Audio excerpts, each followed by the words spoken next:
Trevor, pack your deodorant. Welcome to Watch Mojo, and today we're counting down scenes from movies and TV shows where actors couldn't help but grin, making it onto the screen if only for a fleeting second. I don't want you to get too excited. It's only on loan.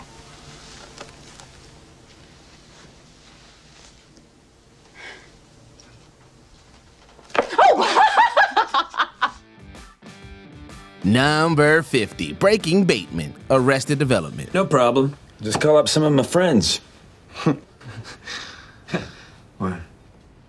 What friends? In a family full of dysfunctional members, Michael Bluth is the son who had no choice but to keep them all together. As the resident straight man, Jason Bateman had to keep himself together in the presence of such colorful characters. In Tobias's case, the color is blue. Hey, Tobias, I was wondering if you are available tomorrow to go down to Mexico. I need 2 drivers. Alas, I have 2 shows tomorrow where I'm on standby for the Blue Man Group. You don't need to be a therapist to see why Tobias's marriage to Lindsay is a failure. I know you're the big marriage expert. Oh, I'm sorry, I forgot. Your wife is dead. Tobias doesn't think Michael is one to judge, however. After all, his wife isn't even alive. It's one of the most insensitive things Tobias has ever said, which is saying a lot. Bateman does what he can to maintain a blank stare, but the line and delivery proves so jarring that a grin begins to crack. I know you're the big marriage expert. Oh, I'm sorry, I forgot. Your wife is dead. Number 49. Sean used to be cool, The Good Place. I'm gonna go write an evil speech for when this is all over. It is gonna be so long. Nobody plays a stick in the mud better than Mark Evan Jackson, and Sean may be the afterlife's muddiest stick. From the get-go, Sean is hell-bent on keeping our heroes in the bad place for an eternity of torture. Sean remains a roadblock well into the final season, making it all the more baffling when Manny Jacinto's Jason claims he used to be cool. Sean, you used to be cool, but you've changed, man. Jamila Jamil's Tahani seemingly makes a facepalm gesture, but in reality, this was likely to restrain another burst of laughter. This line required multiple takes as it repeatedly broke the cast. According to creator Michael Schur, they spent 3.5 minutes getting the giggles out. During one take, Ted Danson broke before even hearing the line, anticipating Jacinto's delivery. None of this would have happened if you hadn't mucked. What? The anticipation.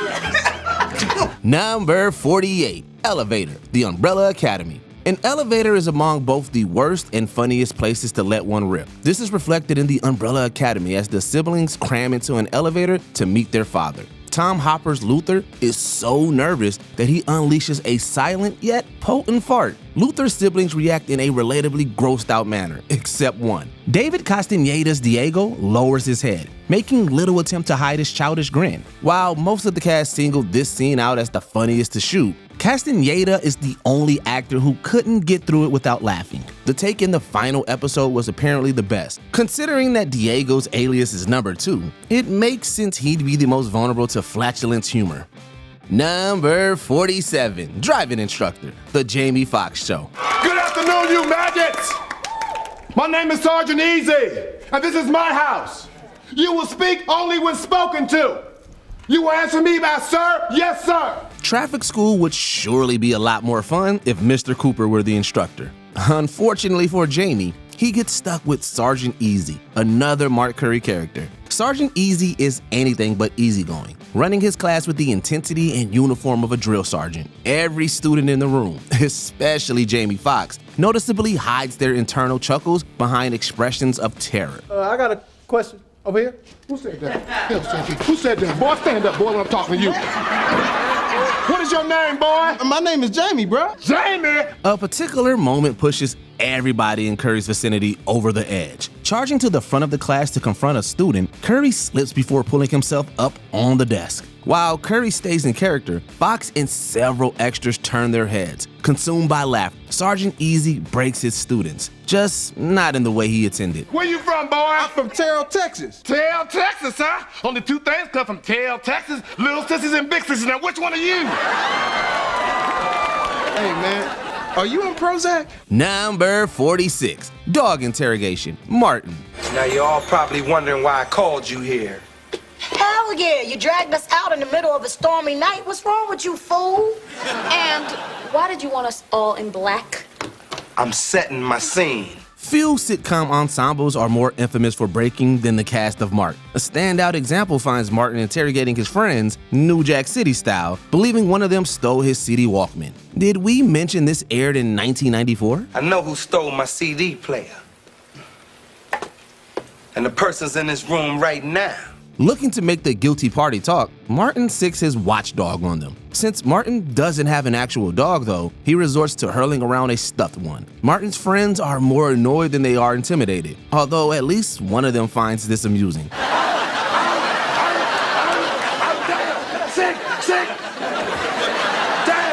Thomas Michael Ford isn't prepared as Martin strolls around the table with the dog spontaneously barking. The most Ford can do to contain himself is not make eye contact with Martin. Even then, there's no use in hiding.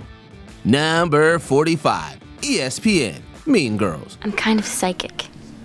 I have a fifth sense. Whether you've seen Mean Girls countless times or just once back in 2004, Amanda Seyfried's ESPN line has taken on a life of its own in pop culture. As quotable as this moment is, people tend to miss a swift yet significant break on Lindsay Lohan's behalf. After Karen mistakes ESPN for ESP, she tells Katie about her fifth sense. As Seyfried talks about her prognostic breast, a grin takes over Lohan's elated face. It's like I have ESPN or something. My breasts can always tell when it's gonna rain. Really? That's amazing. Cutting to the next shot, Katie suddenly goes from smiling to looking at Karen in confusion. Maybe it's because the audience is more focused on Seyfried, but you think more people would pick up on this inconsistency considering how many times they've rewatched the film. Well, they can tell when it's raining. Number 44, Frozen Grandparents, Weird Science. This is a Pershing missile chip. It's Chet. My name is Chet. And I didn't think it was a whale's dick, honey. Chet is one of those jerky older brothers who we want to hate, but simply can't. The actors seem to share that sentiment, as Bill Paxton is among the few who doesn't break in this scene. Hi, Nanny. Hi, Grampy. I'm not a moron, you know. Was that my grandparents? Chet returns home to find a snowstorm in his room, a Pershing missile, and his grandparents catatonic in the closet. Grandma and Grandpa might not flinch, although pretty much every teenager in the room does, most notably Anthony Michael Hall and Ilan Mitchell Smith. In the story's context, you could argue that they're laughing about how obliviously stupid Chet is, but we all know their reactions are legit. Even when Chet gives his younger brother a painful wedgie, Paxton is only heard in Mitchell Smith with laughter. Lady, I want to get to the bottom of this. ASAFP. Oh, so do I. But first, I'd like to butter your muffin. Number 43, R.I.P. Livia, The Sopranos. I suppose I should have just kept my mouth shut, like a mute. Livia Soprano wasn't the most pleasant person in life. As Livia's family gathers following her funeral, the emotions in the air are mixed at best. Janice attempts to honor her mother by playing her favorite song, If I Loved You from Carousel. Michael Imperioli recalled the cast dying with laughter when the show tune played. In the final take, some actors stay uncomfortably composed, but not everyone gets through the scene laugh-free. If I loved you, time and again I would try to say all I'd want to. Drea De Matteo is the most prominent offender, although to be fair, Adriana got high with Christopher before the wake, so maybe that's why she's covering up a smile. In a way, Imperioli found laughter to be a fitting tribute to Livia and actress Nancy Marchand, because it showed, quote, she was so beloved. Mrs. Soprano may have passed, but who's to say there isn't another Mrs. Soprano just like her, or will be? Maybe not with the same fears and paranoia, but the same. Number 42, The Necklace, Pretty Woman. Do I look okay? Something's missing. Pretty Woman has been cited as the film that turned Julia Roberts into America's sweetheart. If we had to pinpoint a specific moment that Roberts earned this title, it would be when Edward snaps a jury box on Vivian's hand, resulting in an infectious laugh. I don't want you to get too excited. It's only on loan.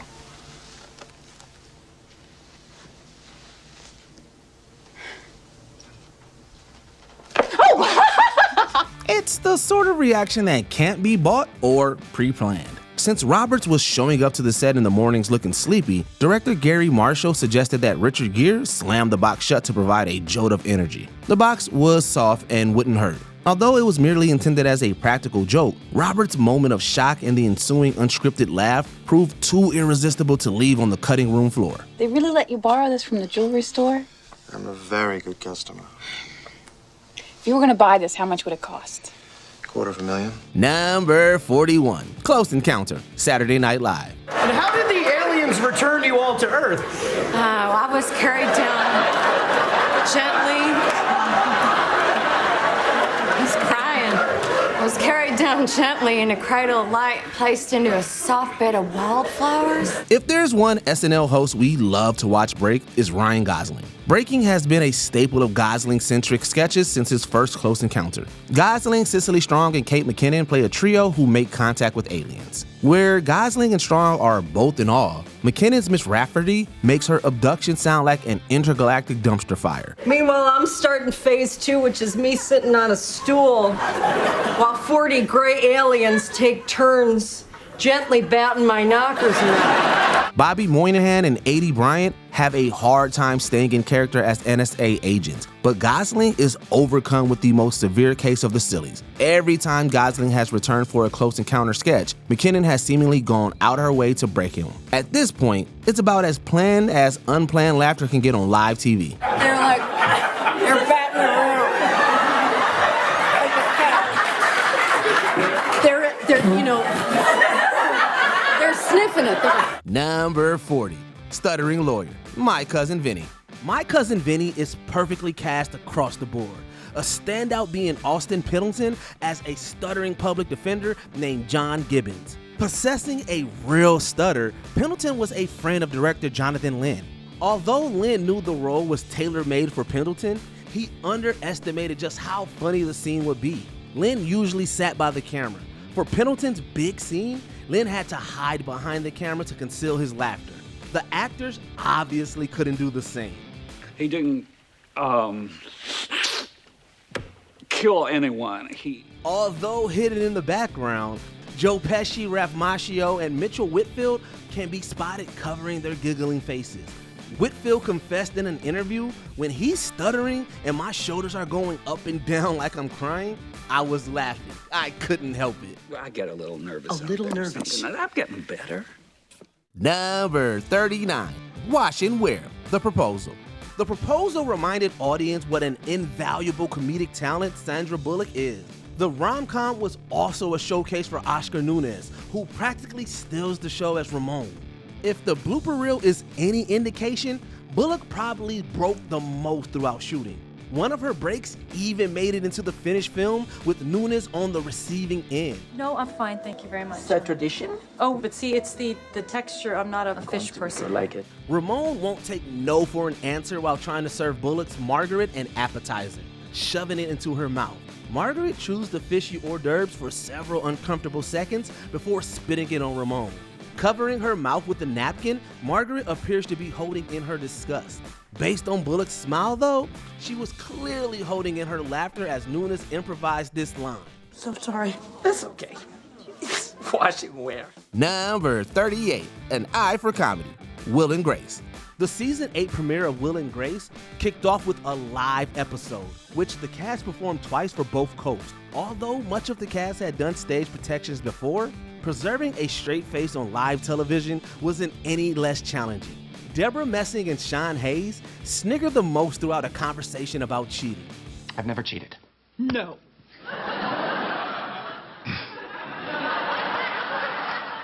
The two go in and out of character leading up to the film's big reveal. One of Jack's eyebrows was burnt off. Messing tries to put on a horrified face while Hayes attempts to stay solemn. However, a chuckle fest is erupting within both of them.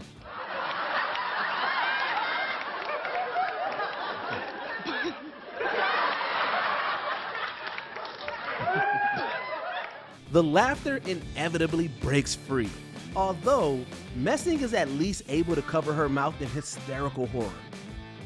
Number 37, Toe in a Bottle, Life. There's nothing funny about being wrongfully incarcerated. But when Eddie Murphy and Martin Lawrence are among the prisoners, there are bound to be more laughs than anticipated.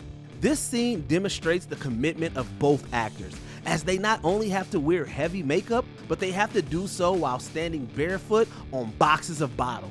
Both stay reserved until Lawrence's toe accidentally slips into a bottle, causing him to crack.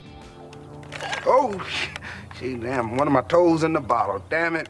Lawrence's laughter proves infectious, getting to Murphy. Yet, both still carry on with the scene, which is made all the more impressive given their uncomfortable circumstances.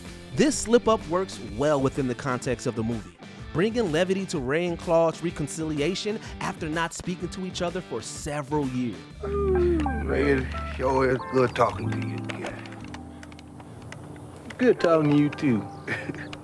Number 36. This impression is out of order. The Big Bang Theory.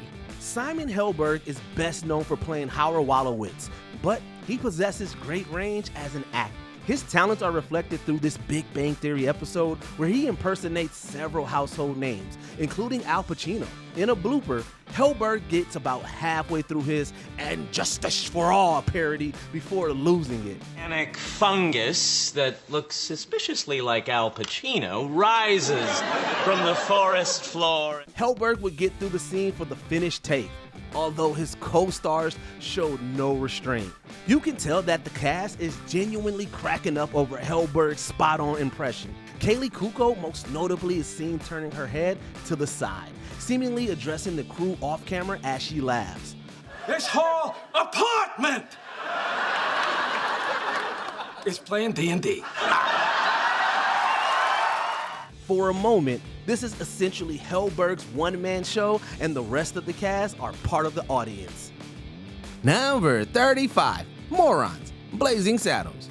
For all of its over-the-top moments, Blazing Saddles does delve into the harsh reality of racism. For Mel Brooks, the most effective way to combat prejudice has always been to make them laugh. After Sheriff Bart is discriminated against, Jim attempts to cheer his friend up by epitomizing the townsfolk in one word. Glad those fingers ain't loaded.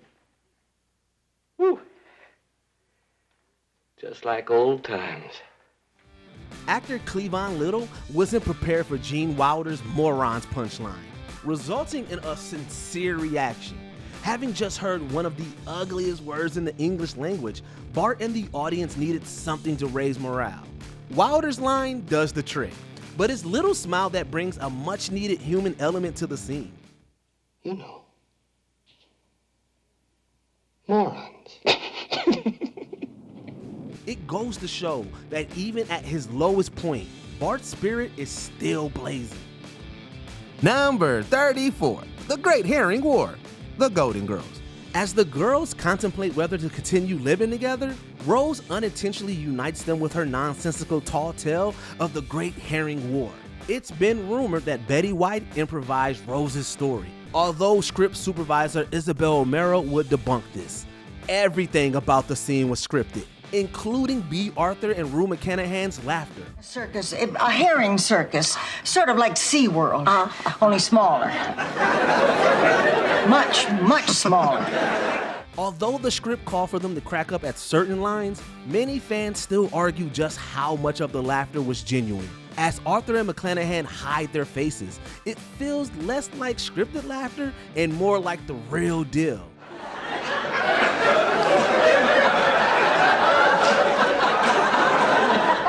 Only once. Maybe Arthur and McClanahan were just that convincing, or maybe this shows the lighthearted side of method acting. Either way, White is the only one with a straight face. Number 33. Pink in the Face. The Return of the Pink Panther. Peter Sellers, like Jacques Clouseau, was an unpredictable screen presence. Even if you knew that an over-the-top antic was coming, that didn't make the execution any less hilarious. For Catherine Schell, it was hard getting through the fourth Pink Panther film without snickering at Sellers' hijinks. Even before Jacques introduced himself to Lady Claudine, Schell can't suppress her natural instinct to laugh. Depends on your intentions. Strictly honorable like an asteroid. At times, Schell's constant smiling works well enough given the scene's flirtatious nature. On multiple occasions, though, Shell hides her laughter behind her hand or a glass. Other times, the filmmakers make no attempt to cover the laughter, just letting it slide. Perhaps they could have done more takes, but then the scene would have been robbed of its spontaneity. It is looking good at you, kid. Number 32, sitting on the toilet, Ocean's 12. Ocean's 12 is nobody's favorite entry in the heist series. It's just wrong. But we do get a memorable line here and there. A highlight comes when Elliot Gould's Ruben is banging on Frank's bathroom door. Scott Kahn's Turk points out how rude Ruben is being given Frank's awkward position. Ruben responds by painting Turk a disgusting portrait of what's going to happen to his feet if he doesn't get to the toilet soon. Before Gould is even done delivering the line, Kahn turns away with a grin on his face. How do you think it feels when you're sitting down in the toilet and someone's banging on the door? Well, I gotta sit down on the toilet, otherwise I'm gonna shit on your feet. Come on, Frank. Rather than try to conceal this, the camera follows Kahn as he walks off to the side with his head turned. While the line itself is gold, Kahn's reaction was seemingly too priceless to tiptoe around. Number 31, food poisoning, Parks and Recreation. Sometimes, it's what you love the most that results in one's undoing. Such is the case with Ben Wyatt and calzones. It was a calzone. It was literally just a small calzone. The Italian delicacy gives Ben, Ron, and Chris food poisoning to the point that they can barely move around the room. As Ben struggles to dial the phone on the floor, Chris leans into the shot with his face taking up much of the frame.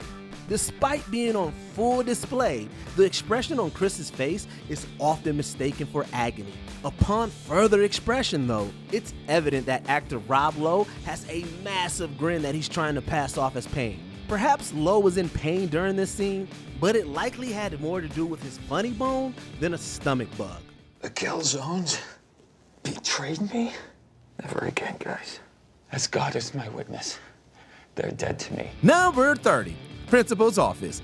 This is 40. As well written as Judd Apatow's comedies are, the funniest moments are often the ones delivered on the spot. The most rewatchable scene in This Is 40 finds Melissa McCarthy's Catherine ripping into Pete, Debbie, and Principal Jill. As McCarthy ad-libs insult after insult, Leslie Mann barely wrangles the smile stretching across her face. This is why everybody hates you, Jill. Only a few reaction shots made it into the finished scene, as Mann and Paul Rudd both broke down during McCarthy's stone-faced tirade. A longer version of the scene will be featured during the end credits where Mann and Rudd show no restraint. Probably, I'm gonna start with Karen Carpenter's head, I'm gonna rip her head off, and I'm gonna drink her blood. Even as the actors break down in tears, McCarthy just keeps going until she's out of creative profanity. Only then does someone say, cut. Number 29, Strip Club, That 70s Show. Here's another scene where the cameras just kept rolling, despite practically everyone on set going to pieces. Escorting Donna and Jackie to a strip club, Kitty gets a little too freaky with the talent. Actress Deborah Jo Rupp hadn't fully rehearsed her enthusiastic dance, catching Mila Kunis off guard.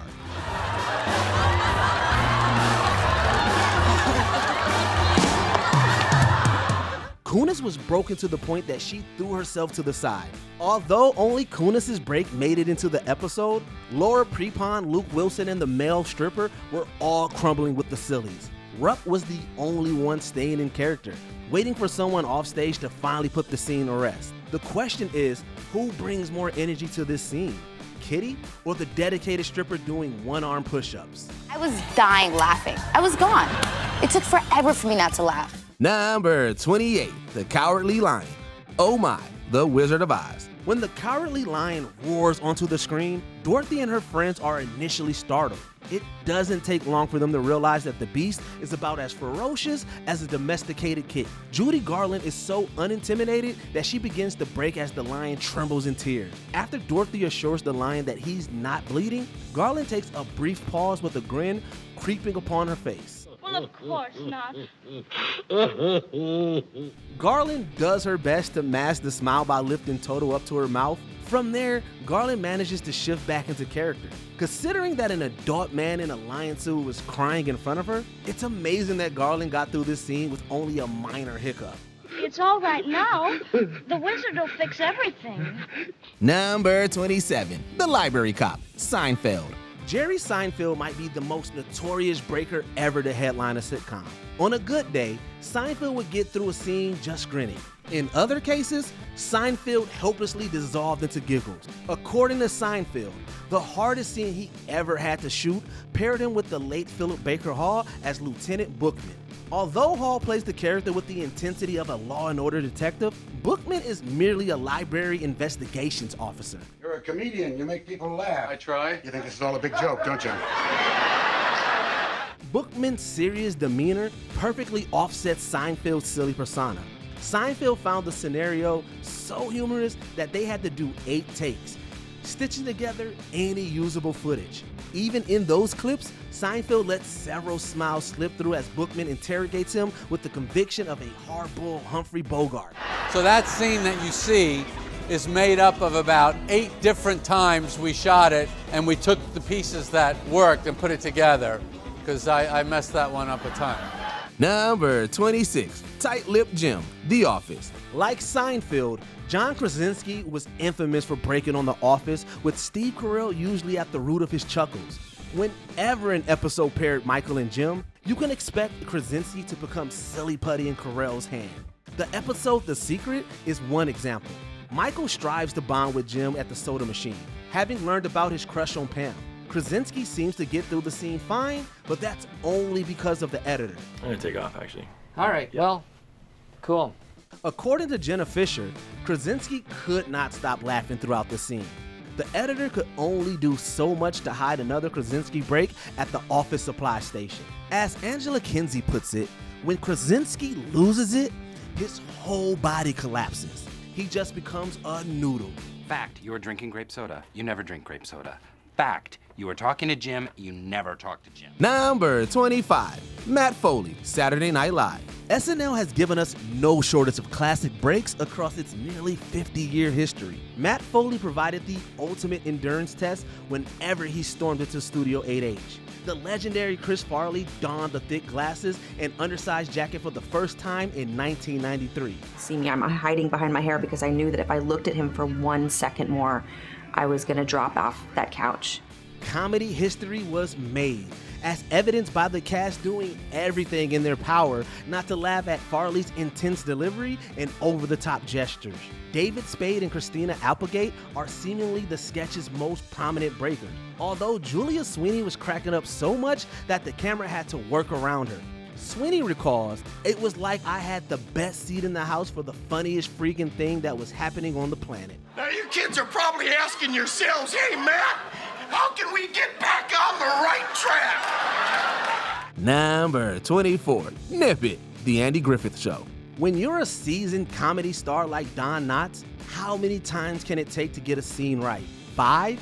10 at most? Try about 20. Specifically this scene from Guest of Honor. I had to do more than 20 takes because every time I looked at him, I broke out laughing. Barney Fife isn't the most intimidating officer. He's an even less threatening drill sergeant. But Barney isn't messing around as he grills 3 new deputies. As authoritative as Barney comes off, Knotts was anything but disciplined on set. He couldn't stop laughing thanks to Floyd Lawson, who continually got him with the line, "Nip it." Nip it in the bud! Nip it! Let's hear it! Nip it! Knotts eventually eked through the scene, but in the finished version, Griffith is seen covering his gaping grin. Maybe they could have done another take, but after a while, you've got to nip it in the bud. Number 23, The Dentist, The Carol Burnett Show. Harvey Korman might have racked up the most breaks on The Carol Burnett Show, with Tim Conway typically to blame. Conway once said, "My object was to find places in the sketch where I knew I could break up Harvey. I don't think I ever missed." Nowhere was this more apparent than in the dentist sketch where Korman plays Conway's unsuspecting patient. Yeah, I'll be right with you. Korman does his darnest to pass off his stifled laughter as physical pain. The longer the sketch goes on though, the more cracks begin to surface. Korman wasn't prepared for the Novocaine portion of the sketch. which is where the hysterics completely take over. Conway claims that Corman was laughing so hard that he wet himself. And this was all done without nitrous oxide. He did. He actually wet his pants. So, he wet his pants? Yes, laughing. Number 22, biggest. Can we still say that on YouTube? Monty Python's Life of Brian. Michael Palin graduated from Oxford, was knighted by Prince William, and served as a commander of the Order of the British Empire. He's also uttered what might be the most hilarious juvenile name in cinema. What's funny about Bickus Dickus? Reflecting on Life of Brian, Palin said that the Pontius Pilate scene was the hardest to shoot because it had to be structured around continuous suppressed laughter. As legend goes, the soldiers were told to keep a straight face, but they were supposedly unprepared for the laugh riot that Palin was about to trigger.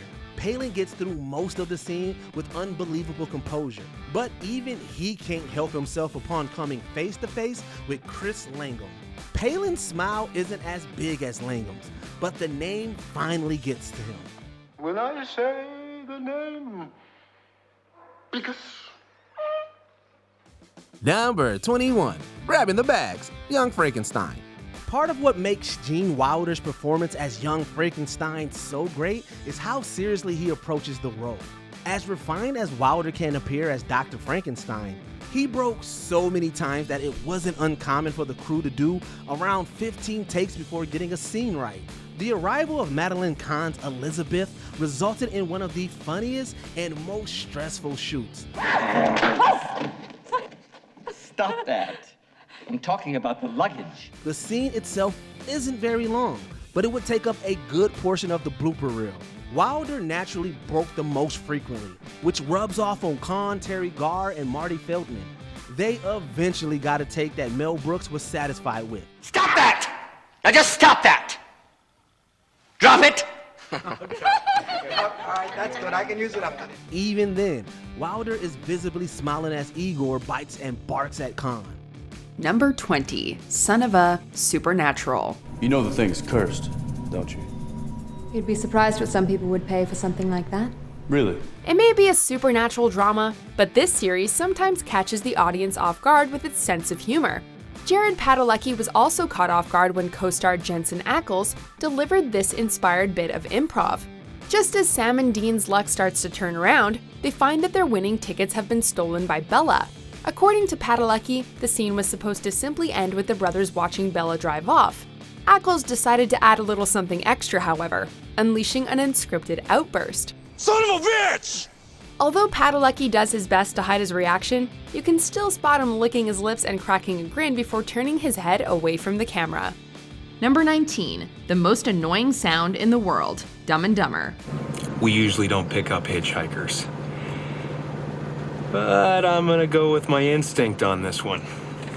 Saddle up, partner. Some of the best bits from Dumb and Dumber were improvised, and this scene is perhaps the most ingenious. Stuck in the middle of Harry and Lloyd's juvenile antics, henchman Mental tries to keep his hostile tendencies under control. Just as tensions begin to dwindle down, Jim Carrey randomly segues into making the most annoying sound in the world. Hey, wanna hear the most annoying sound in the world?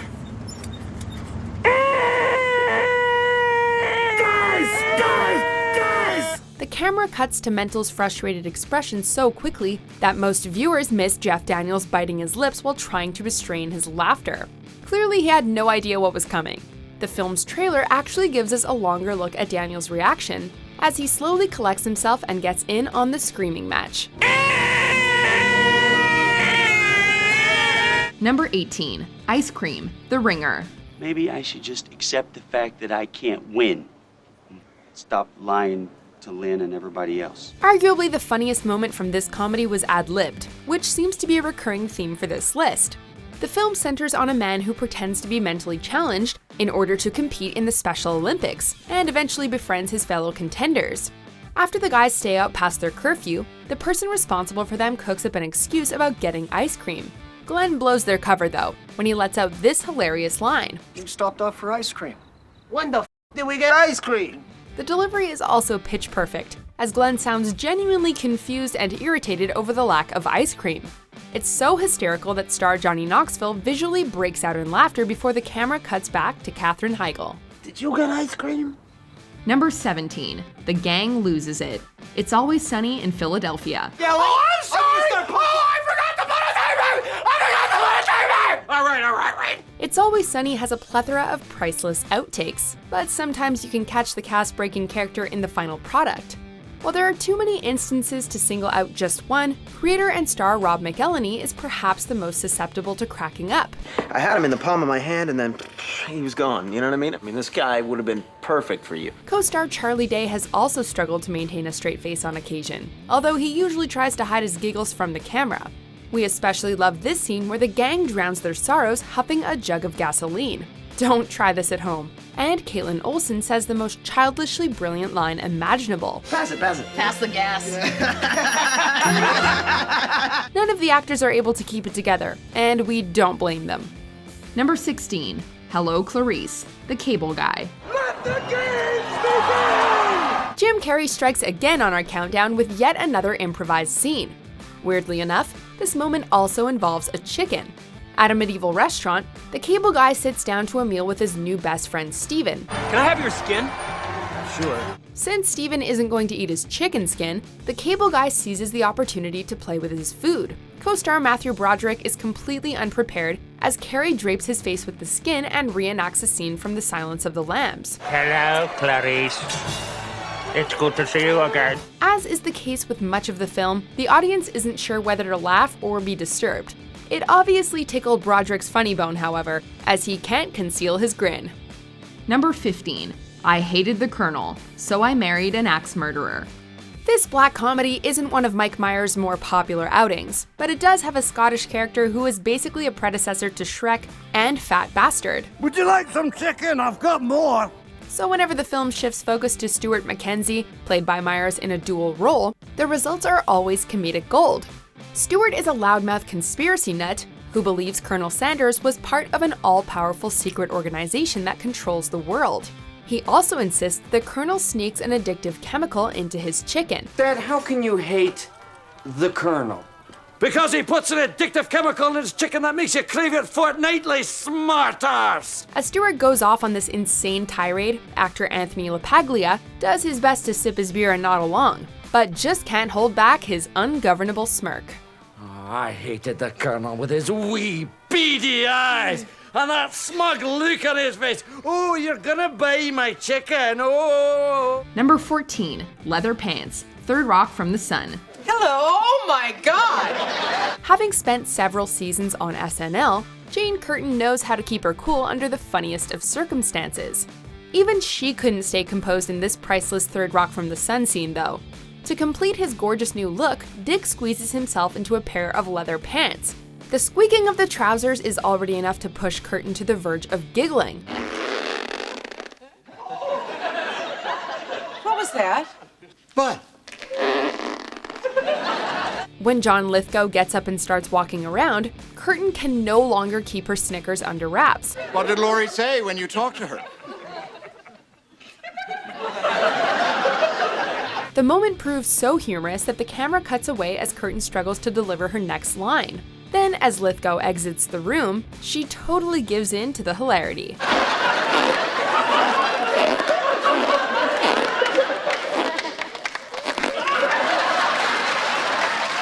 Number 13. Roman's Forehead. Fast and Furious 6. We building the car? First car better be a Charger, Jack.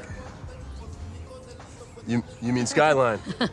The Fast and Furious movies might not have the most complex characters, but nobody can deny that the chemistry between the cast is nothing short of phenomenal. It's always a blast watching these actors work off of each other, particularly in this scene. At a barbecue, Roman makes a crack about the macho Hobbs requiring baby oil. Dwayne Johnson retaliates with an unscripted comeback about Roman's large forehead. Hey, Mia, you better hide your baby oil.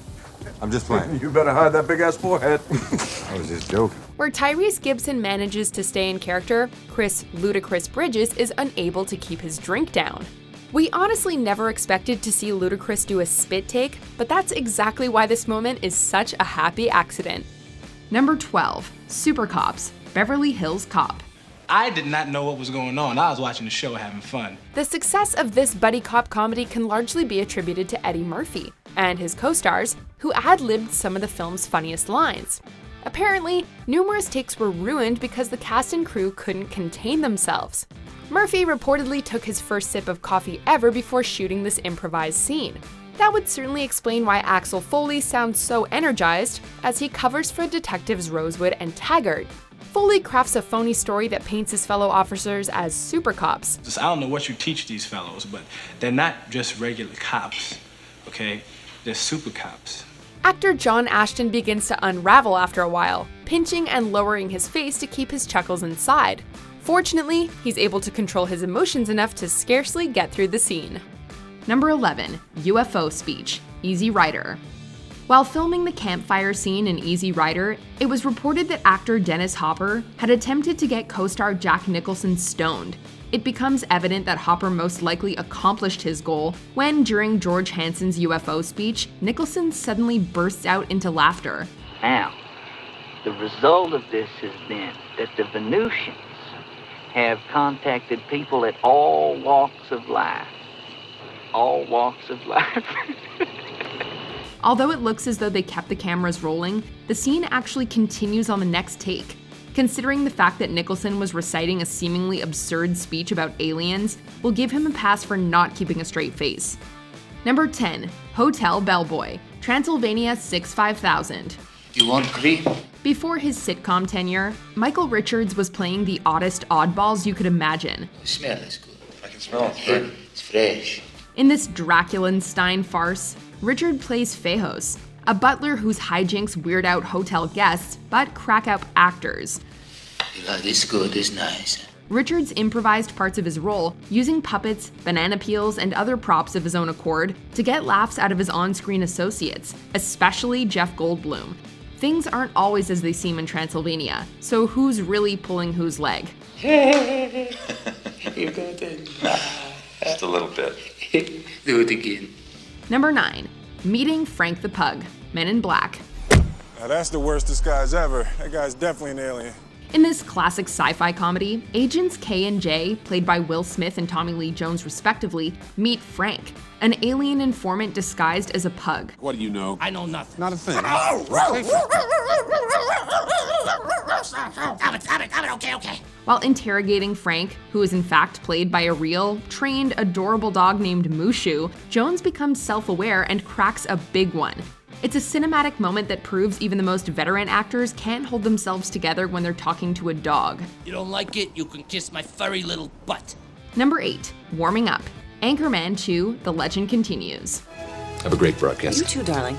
In the first scene of Ron Burgundy's second big screen feature, a newscaster husband and wife team, played by Will Ferrell and Christina Applegate, practice their diction and scales before delivering the night's top stories.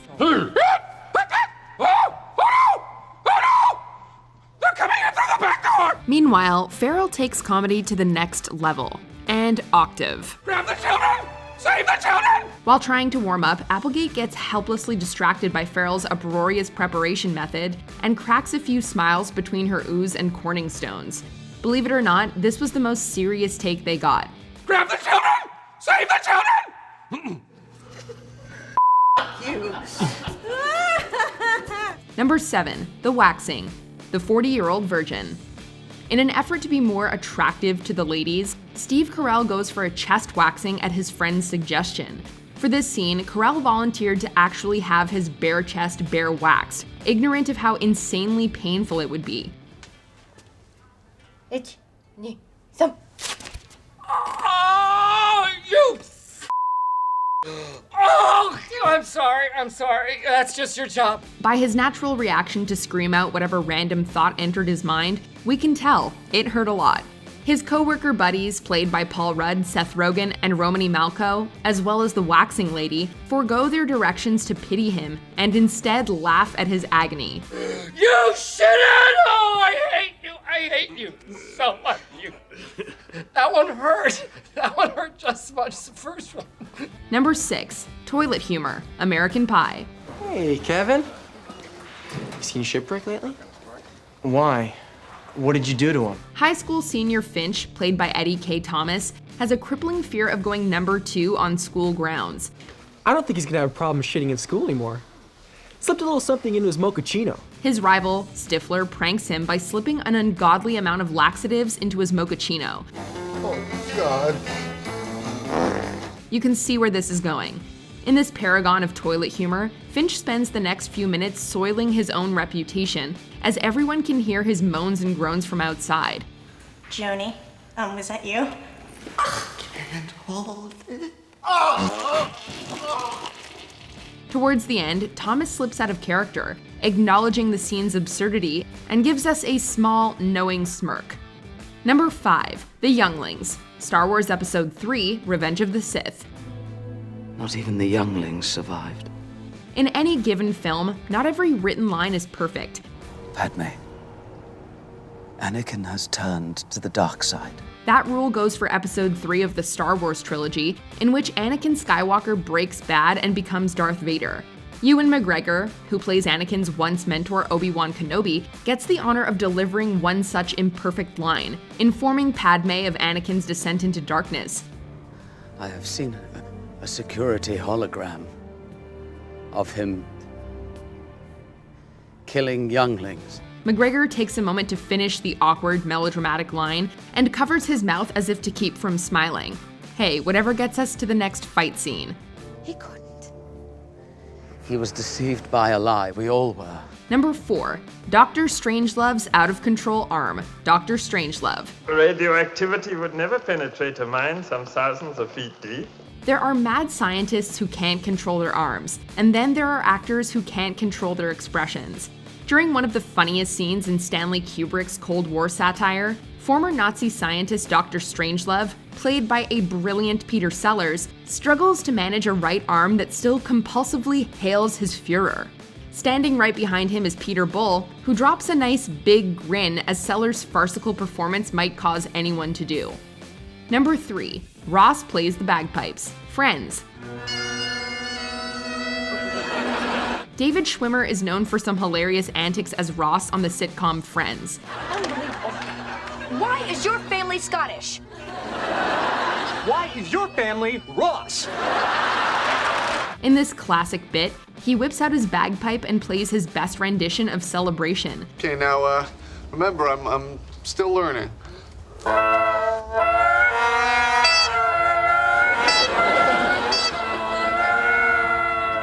Schwimmer's novice playing is supposed to make his friends uncomfortable, but as Lisa Kudrow joins him with what she believes are the lyrics, Jennifer Aniston gives up and hides her amusement behind her hands.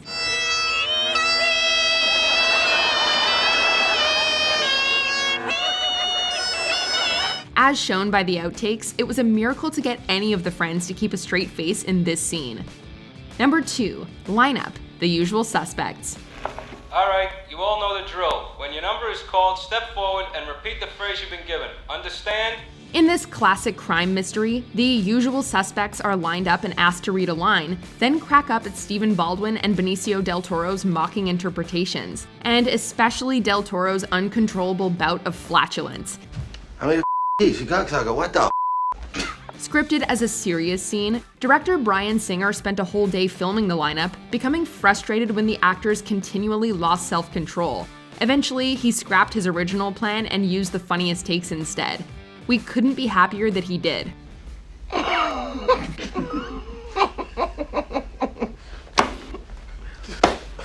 Before we continue, be sure to subscribe to our channel and ring the bell to get notified about our latest videos. You have the option to be notified for occasional videos or all of them. If you're on your phone, make sure you go into your settings and switch on notifications.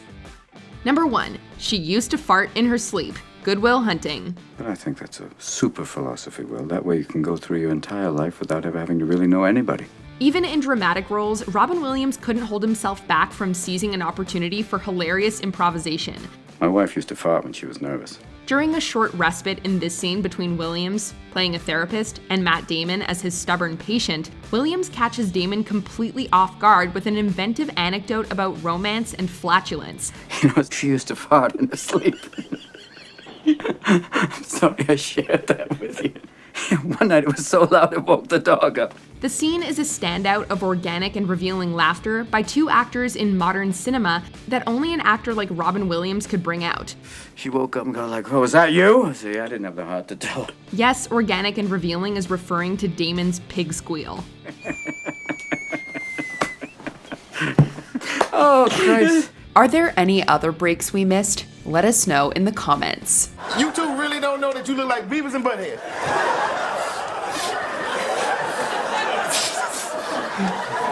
I've heard rumblings.